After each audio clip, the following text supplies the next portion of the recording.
It was a warm summer afternoon in a quiet English village.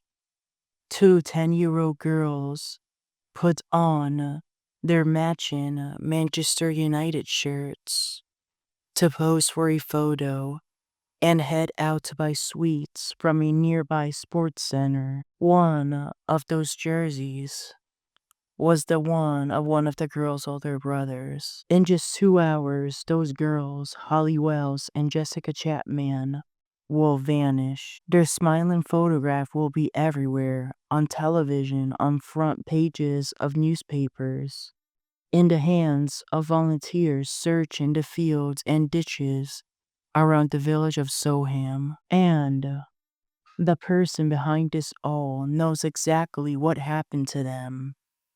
He will stand in front of cameras, calmly describing himself as the last person to see them alive. This is Strawberry Ink, and today's episode is about the Soham murders, the disappearance and killing of Holly and Jessica, as well as the lies, failures, and manipulations that followed. Welcome to Strawberry Ink. Listener discretion is strongly advised for this episode. There will be a discussion of crimes. Severe ones, not any crime, gruesome ones. Sexual offending, and distressing forensic detail. Please take care of yourself while listening.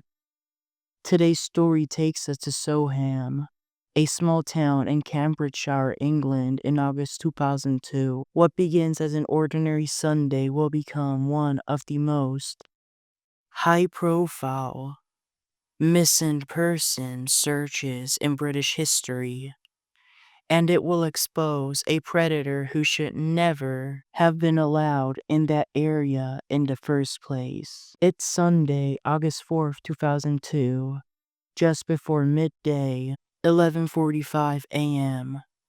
10-year-old Jessica Chapman leaves home on Brook Street in Soham to go to a barbecue at the home of her best friend. Both families were friends with one another, but after a long road trip, Jessica's parents chose to stay home and send her to the barbecue by herself. The parents would stay home unpacking. She met up with this best friend, 10-year-old Holly Wells, in Red House Gardens. She brought Holly a special gift, a necklace with the letter H, which she purchased on the family road trip to Menorca. At Holly's house, the girls play computer games and listen to music with another friend, Natalie Parr, before Natalie, along with her family, goes back home. By around 3:15 p.m., Holly and Jessica changed into matching replica Manchester United soccer shirts. One belonged to Holly and the other to her older brother Oliver. At 5:04 p.m., Holly's mother took a photo of the girls in those shirts. They're smiling, relaxed, completely unaware that this picture will become the image the entire country associates with their names. After dinner, they headed upstairs again, sending emails and browsing the internet between 5:11 and 5:32 p.m. Around 6:05 p.m., the girls leave the Wells home without telling anyone, planning to buy sweets from a vending machine at the Ross Pierce Sports Center.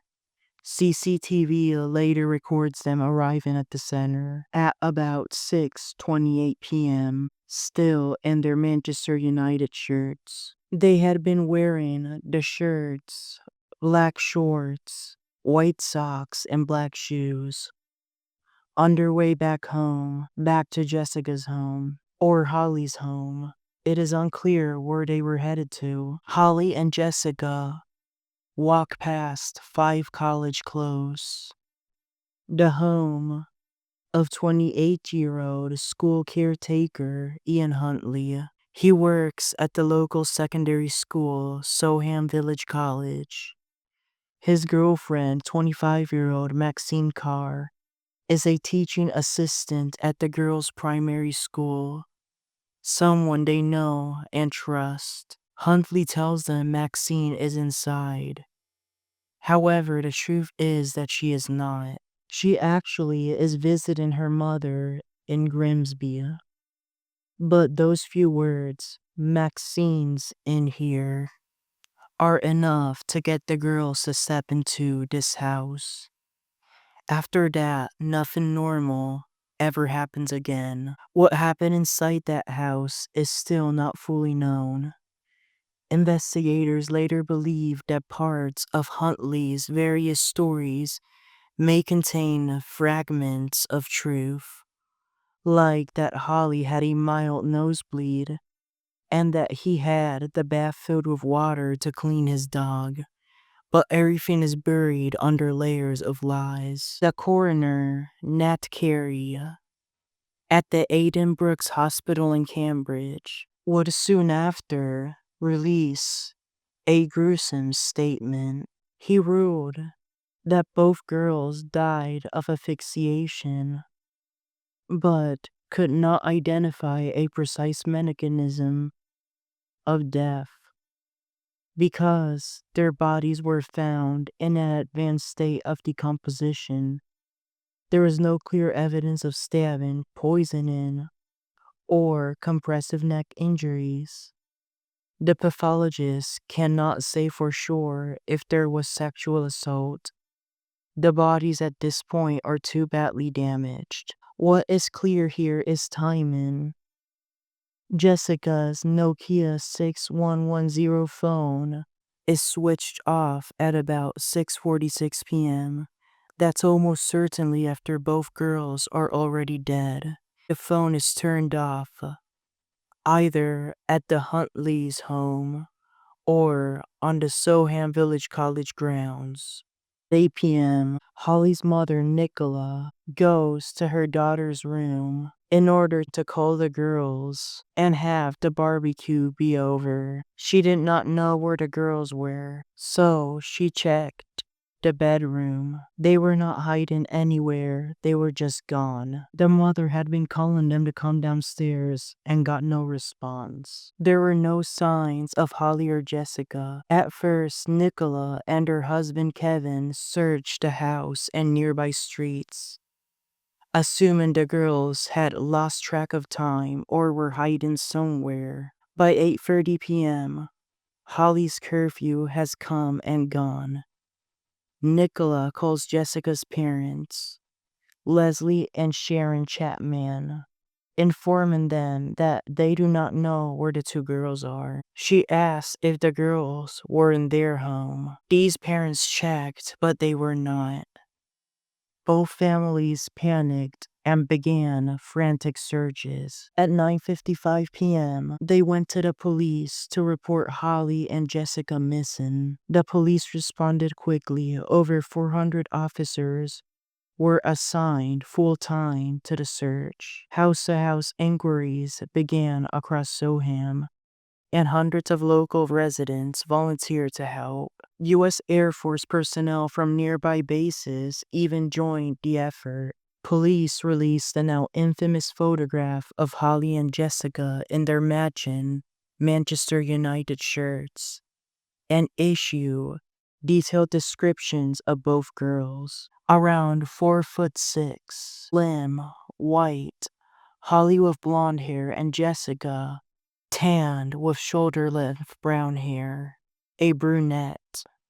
Their families and teachers described them as sensible, wary of strangers, and well aware of stranger danger. With a suspected abduction, investigators questioned every registered sex offender in Cambridgeshire and neighboring Lincolnshire.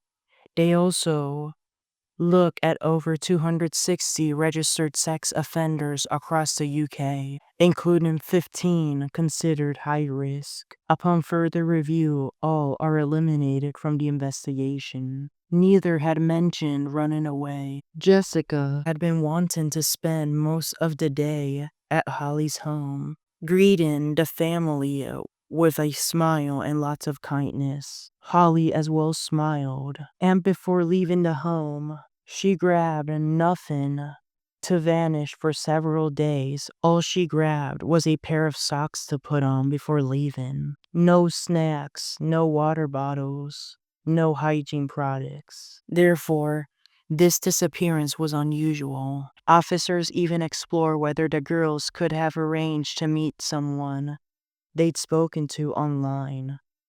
But this theory was ruled out. The community holds a candlelight vigil on August 7th. CCTV of the girls at the sports center is released on August 8th. A televised reconstruction of their last known movements airs nationally on August 10th.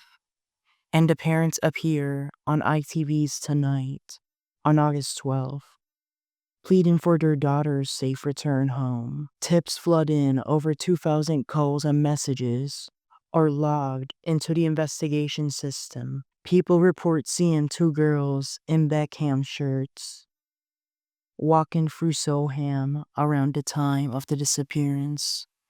Others mention a suspicious white van and a taxi driver, describing a man in a dark green saloon apparently struggling with two girls on the A142 toward Newmarket. None of these leads go anywhere. One person who does come forward is Ian Huntley.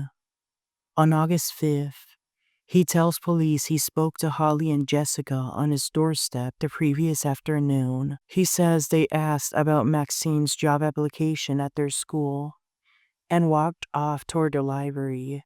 He describes them as happy as Larry. This is most likely a way to clear things up and not be a person of interest in the investigation. Stay tuned for part 2 coming right up.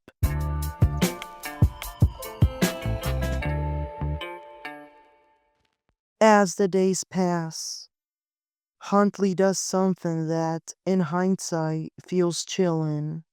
He steps into the spotlight in an act to clear things up and try to get away with the unthinkable. He gives interviews to Sky News and BBC Look East, positioning himself as helpful, concerned, and a member of the community, emphasizing that he was the last one to see the girls alive. He talks about the despair in Soham and insists he's holding onto a glimmer of hope that Holly and Jessica will be found safe. Maxine Carr talks to the press. In one interview, she supports Huntley's account that the girls came to the door while she was supposedly bathing.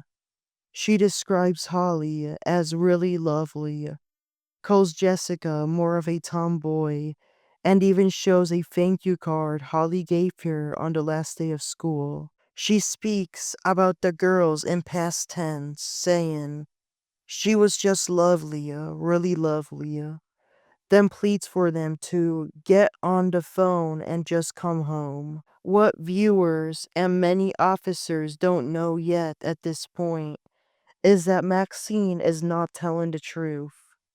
Phone and witness evidence will later show she was in Grimsby that night, the night the girls disappeared, and not at this home in Soham. Behind the scenes, Huntley is coming apart. He begins losing weight and shows signs of insomnia. He has been unable to sleep for a while. He participates in searches, asks officers how long DNA lasts, and tries to keep up with the progress of the investigation. One officer notices 3 vertical scratches on his left jaw, about 3 centimeters long.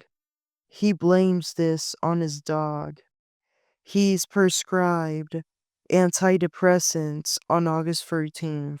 Police are suspicious. A single officer who searched Huntley's house back on August 5th noticed something odd. The house smelled strongly of cleaning products and some laundry was hanging outside, even though it had been raining. Huntley casually explains, "We had a flood." One of the officers leaves unconvinced. 12 days after Holly and Jessica disappeared on August 17th, the search finally shifted from hope to horror. At 12:30 p.m., a gamekeeper named Keith Pryor and two friends are near Raff Lakenheath in Suffolk, around 10 miles from Soham. Pryor has noticed a foul smell in the area days earlier, and on this day decides to investigate. Walking through an overgrown verge near an irrigation ditch about 5 feet deep, they find what they fear the most: two bodies lying side by side near a pheasant pen, close to the perimeter fence of the air base. One of the searchers shouts to his girlfriend to stay back and calls the police. The girls have been missing at this point for 13 days. These two bodies found are in an advanced state of decomposition. Some of their remains and clothing appear to have been burned. Investigators quickly conclude that these two bodies did not die at this dump site. They were only found there, and they were killed somewhere else, because how could you burn a body inside a soaking ditch? Forensic analysis of nettle growth and plant disturbance later suggests the bodies were placed there within about 24 hours after their death, almost 2 weeks earlier. That is according to Dr. Carey from the Addenbrooke's Hospital in Cambridge. He is the Home Office pathologist in charge of conducting autopsies in the area. Hair belonging to Jessica was found on a nearby tree branch. At this point, investigators are certain that these are the bodies of Holly and Jessica, though formal DNA identification is needed and will take a few more days to complete. On August 21st, those tests confirmed what everybody already feared. Dr. Nat Carey declared that these two dead bodies were the ones of Holly and Jessica. They had been murdered, but the method is still unknown. 9 days later, a memorial service is held at the Ely Cathedral, which draws about 2,000 people to witness. Classmates, teachers, family liaison officers, and members of the community.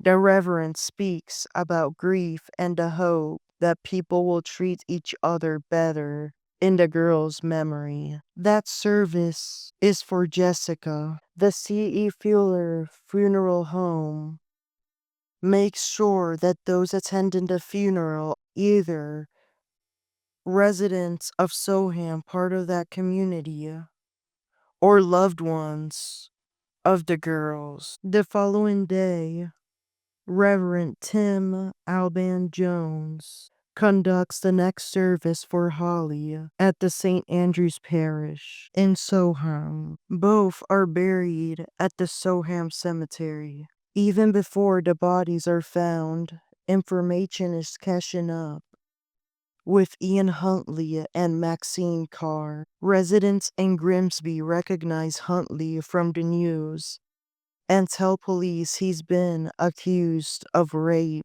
in the past, and that he likes girls who are way younger than him. Other witnesses say Maxine was drinking in Grimsby on the night of August 4th, contradicting her televised claim that she'd been at the home in Soham. On August 16th, police carry out a full forensic search of 5 college clothes and the grounds of Soham Village College were Huntley works. Every room in the house appears to have been recently and meticulously cleaned with a strong lemon-scented product. But not everyone is gone. At the school, investigators find items of clothing that the girls were wearing, including the Manchester United shirts, charred and cut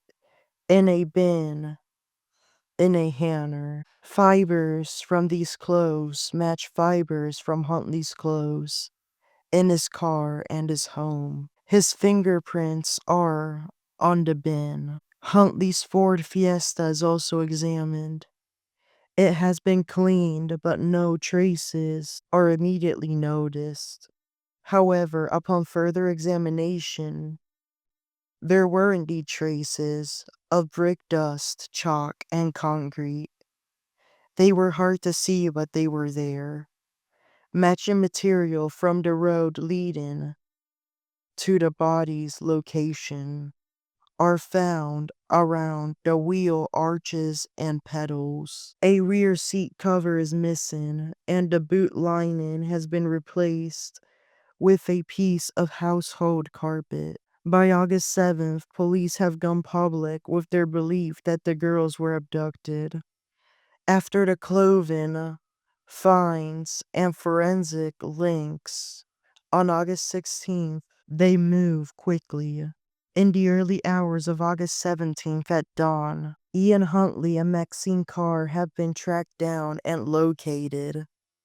They are being accused of suspicion of abduction and murder. Here is what happens next. Police obtain Huntley's father's address from records of the nearby school and send plainclothes officers there. The father was an emergency contact according to the school where Huntley worked at. At the same time, another team of officers goes to Maxine's workplace, the Holiday Inn Hotel in Histon, Cambridgeshire. They call her over, handcuff her, and take her to the Peterborough police station in Fort Wood. She cooperates and eventually admits she believes Ian killed the girls, and she agrees to help investigators. Maxine hands over keys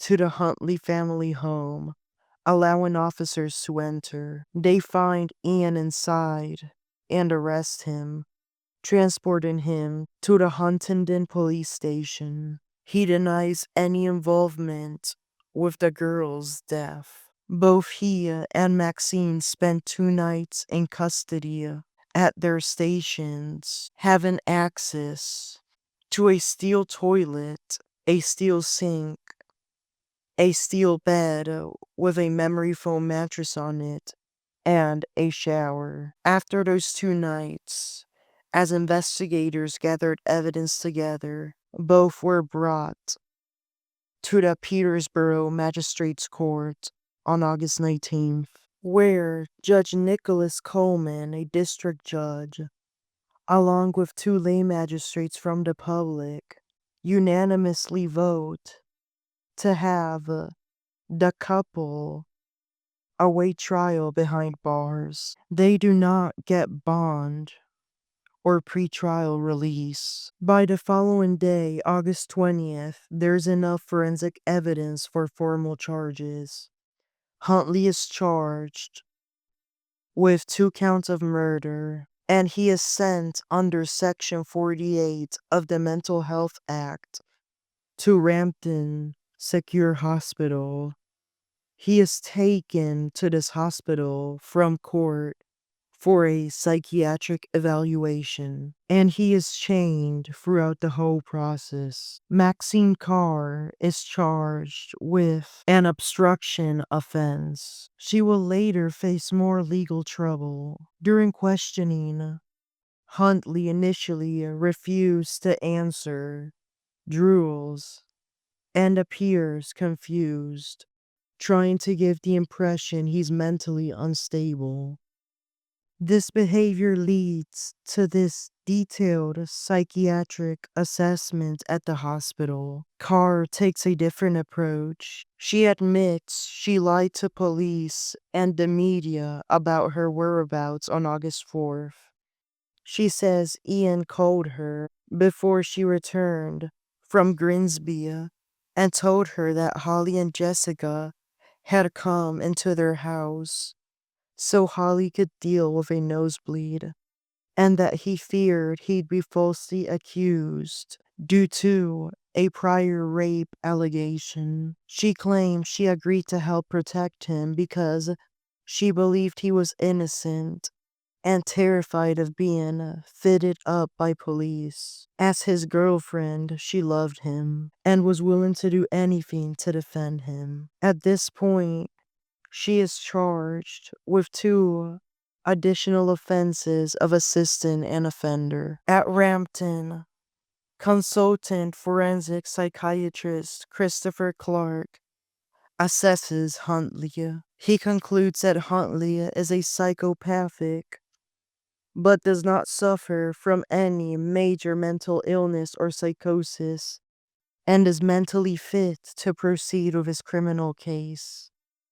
In Clark's words, Huntley attempted to appear insane, but there was no doubt that at the time of the murders he was physically and mentally sound and aware of his actions. In October 2002, Huntley is formally declared fit for trial. He's moved to a segregation unit at Woodhill Prison in Buckinghamshire. In June 2003, he attempts suicide by taking 29 antidepressant pills that he has been hoarding in his cell. Despite fears he might die, he recovers and is later transferred to the Belmarsh prison in London upon being treated at the Woodhills Medical Unit. Legal teams began to form.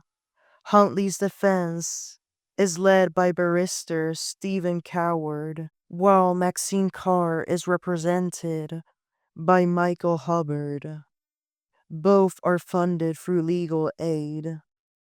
Multiple attempts to secure their release before trial are rejected. At a preliminary Old Bailey hearing in London on June 16, 2003, Huntley pleads not guilty to the murder charges, but guilty to the obstruction offense. Maxine Carr pleads not guilty to all charges. The trial is scheduled for November 2003 at the same courthouse before the assigned justice arraigning them, Alan Moses. The world's media will be watching. On November 5th, 2003, the trial is official and opens. Prosecutor Richard Lafemme lays out the Crown's case that Holly and Jessica passed by 5 college close by chance at a time when Carr was away, that Huntley deliberately lured them inside using Maxine's name, and that he murdered them shortly after 6:37 p.m., then switched off Jessica's phone around 6:46 p.m., either at his house or at Soham Village College, where he worked. Lafemme explains that cell site data, eyewitness accounts, and forensic evidence tie the sequence together. He describes how the girls' bodies were found near Rath Lake and Heath, at a location Huntley knew from plane spotting, and that he likely believed was remote enough to avoid discovery. On motive, Lafemme acknowledges the pathologist cannot say for sure whether the girls were sexually assaulted, but he argues the likely motive is sexual. Both girls are 10. They're in his home. Within hours, they're dead, burnt, and hidden. He methodically describes fiber matches between the girls cut and burned Manchester United shirts, as well as fibers from Huntley's clothes, car, and carpets. He highlights Huntley's cleaning, frenzy, and the disposal of clothing in a school bin he had access to. On Maxine Carr, LaFemme emphasizes that phone and witness evidence put her in Grimsby on the night of August 4th, exposing her lies in interviews and in statements to police.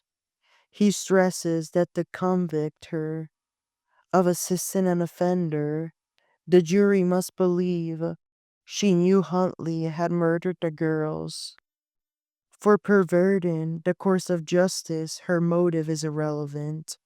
What matters is that she lied to obstruct the investigation. Forensic scientist Helen Davy testifies about biological traces found on the girls' clothing, footwear, and dishcloth recovered from the hangar at Soham Village College. She explains there are minute traces of blood and saliva, but no semen detected, something that could be due to the extreme heat damage and charring of the items. Crime scene experts also testify that, despite Huntley's efforts to scrub his house, small bloodstains remain in the hallway and near the entrance to the master bedroom, consistent with an attempt to clean rather than an innocent explanation. On December 1st, Ian Huntley takes a stand. He admits that both girls died inside his home, but claims their deaths were accidental. According to his story, Holly had a nosebleed, and he brought both girls into the bathroom to help. The bath, he says, was already filled because he'd been washing his dog. He claims he slipped and accidentally pushed Holly into the bath, causing her to drown, while he froze in panic. Jessica, he says, saw this and began to scream, shouting, "You pushed her." He says he then tried to quiet her and accidentally suffocated her, focusing on stopping her screams instead of saving Holly. Huntley tells the court that when he finally came out of his panic, it was too late to save either of them. He claims his decision not to call emergency services was driven by fear that no one would believe it was an accident, especially given his past. He admits he concealed evidence and dumped the bodies, but insists he never intended to kill the girls. He cries on the stand, denies faking mental illness after his arrest, and attributes to his early apparent confusion and drooling to trauma and shock. On December 3rd, Maxine Carr testifies on her own defense. She tells the jury about her relationship with Huntley and their plans for a future together, including getting married and having kids. She describes returning to Soham on August 6th and finding that the bedding had been washed and parts of the house had been cleaned, including a new crack India enamel of the bathtub she says was not there before she left for Grimsby. Carr explains that she is obsessive about tidiness and helped clean because that was her habit, not because she knew a crime had been committed.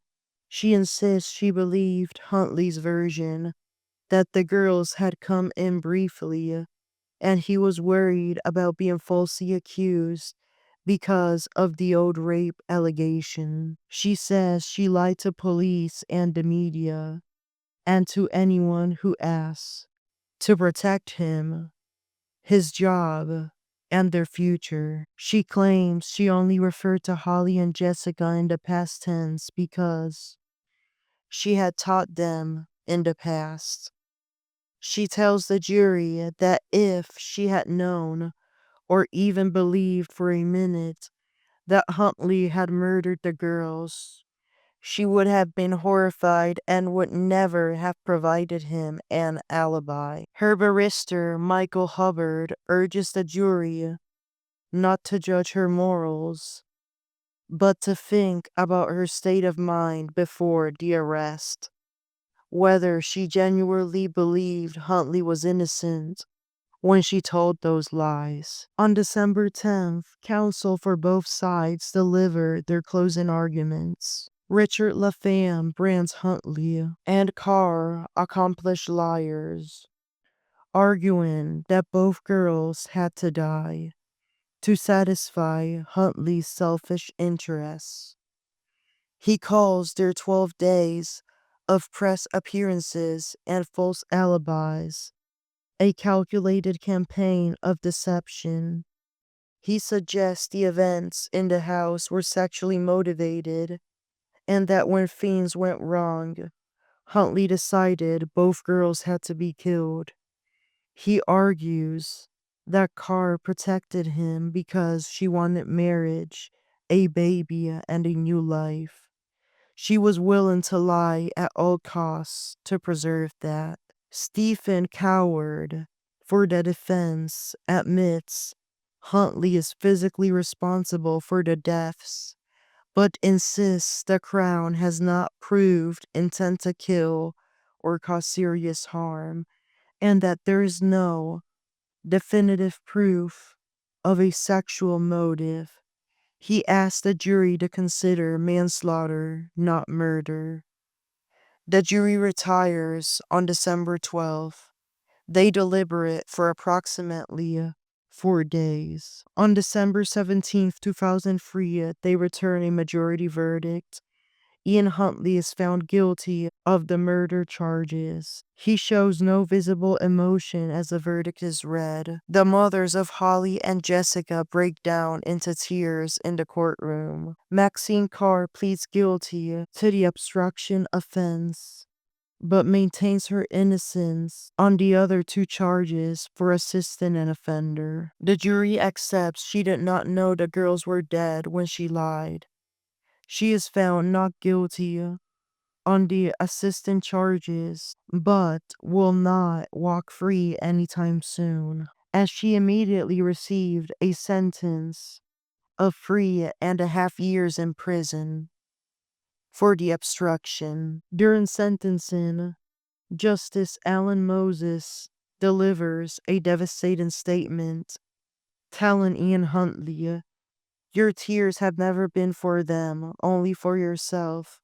In your attempts to escape responsibility, in your lies and manipulation, you have increased the suffering of two families.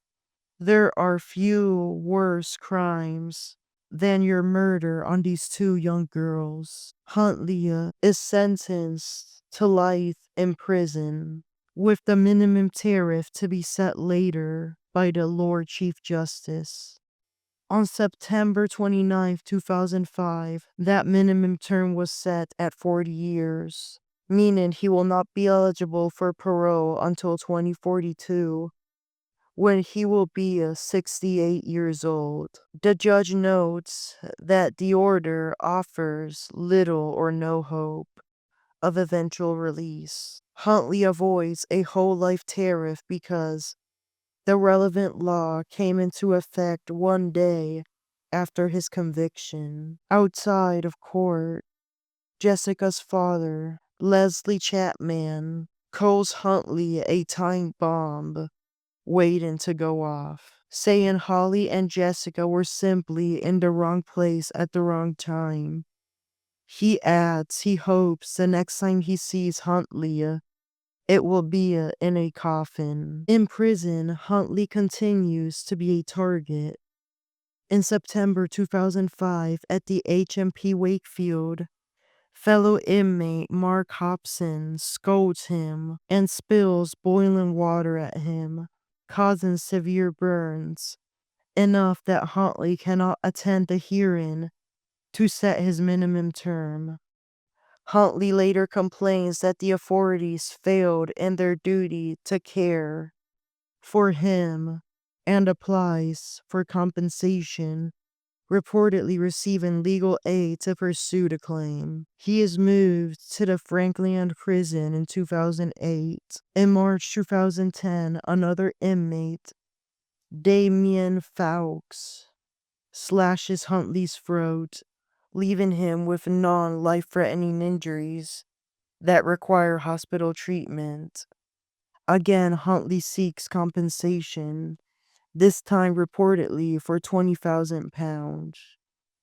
Both inmates who have attacked him are placed into solitary confinement. Huntley, feeling humiliated, bullied, and hated in prison as well as disrespected by strict guards, makes more suicide attempts. In September 2006, he overdoses on antidepressants again.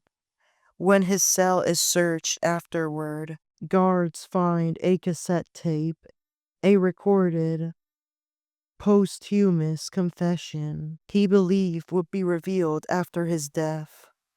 On it, he claims he told Maxine Carr he had murdered both girls before their arrest, and that she told him to pull himself together, encouraging him to burn the bodies to destroy evidence because she did not want to lose her teaching job, and he would hate if that happened to her. In April 2007, Huntley admitted to a 1997 sexual assault on an 11-year-old girl he had dragged into an orchard.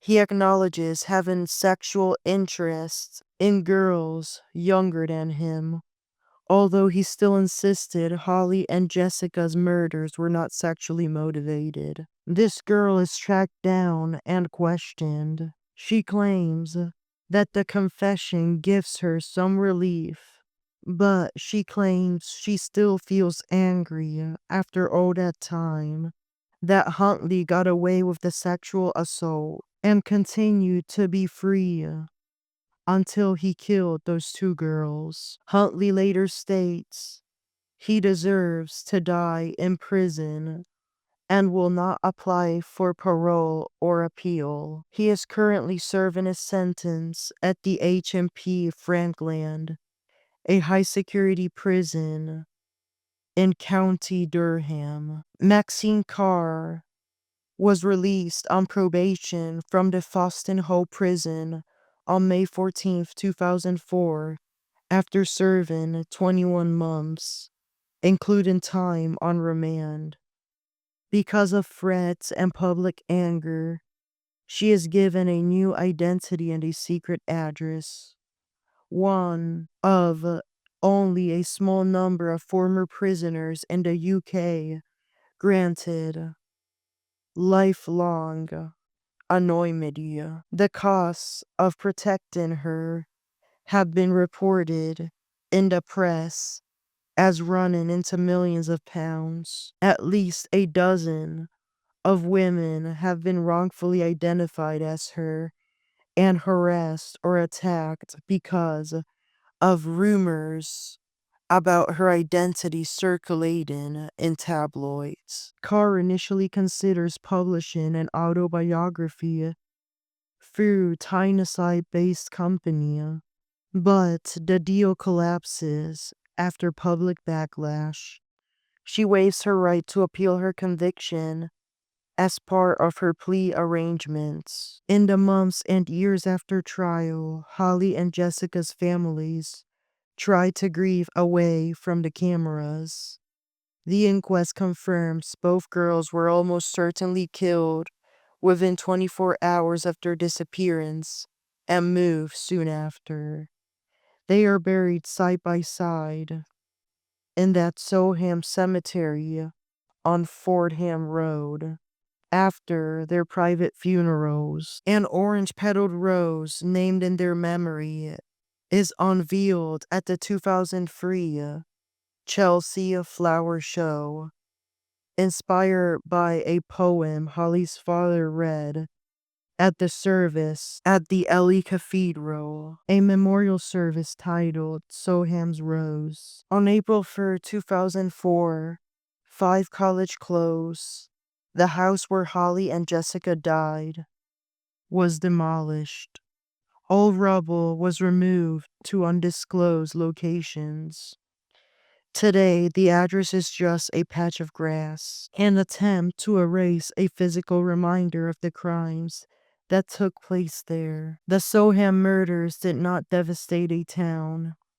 Not just that, they raised urgent questions about how someone like Ian Huntley was ever able to work in a school when subsequent investigations revealed prior allegations of sexual assault and inappropriate behavior with girls around that age group. Red flags that somehow never followed him properly through background checks. For Holly Wells and Jessica Chapman, none of that scrutiny came in time. On a warm August evening, the 2 girls left a family barbecue to buy sweets. They trusted a familiar grown-up, walked through his front door, and never came home. If you or someone you know has been affected by themes in this episode, particularly the violence that these girls suffered, please consider reaching out to local mental health or victim support services. Look them up online. Support lines vary by country, so check resources available where you live. Thank you for listening to Strawberry Ink. If you like more episodes like this, you can follow or review the show, whether you get your podcasts from Spotify or not. Even on other platforms such as iHeartRadio or Amazon, you are able to follow the show and rate it. And as always, stay safe, stay curious, and look out for each other. Have a good rest of your day, and may the girls rest in peace.